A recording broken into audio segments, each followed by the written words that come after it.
Pour le groupe Rassemblement national, la parole est à monsieur Julien Limougy. Merci Madame la Présidente, Madame la Ministre, Messieurs les rapporteurs, Monsieur le Président de Commission. La motion de rejet préalable déposée par le groupe La France Insoumise a au moins en mérite celui de clarifier les choses devant les Français. Car après avoir expliqué qu'il fallait désarmer la police, vous nous expliquez désormais qu'il faudrait empêcher nos armées de se réarmer. Autrement dit, vous proposez une France affaiblie à l'intérieur et une désarmée à l'extérieur. Les Français jugeront par eux-mêmes.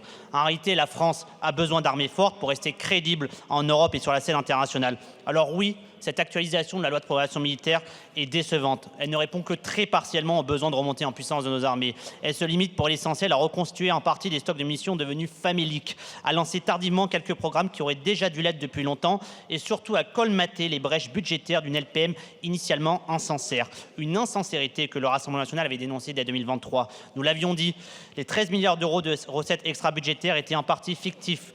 L'inflation allait mécaniquement rogner les marges. Les cessions d'équipements à l'Ukraine n'étaient pas correctement anticipées. Et certains choix de coopération européenne étaient plus du ressort du fanatisme européiste. Je pense notamment évidemment au programme SCAF et MGCS et ont fragilisé notre autonomie stratégique.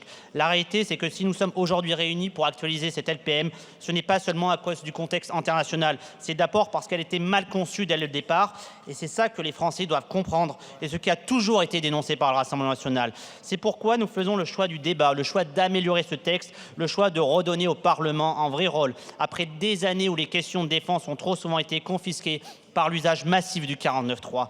LFI veut qu'on se taise et qu'on ne parle pas de nos armées. Jamais nous nous soumettrons. Nous voterons donc contre votre motion de rejet pour essayer de répondre au mieux aux besoins énormes de nos armées.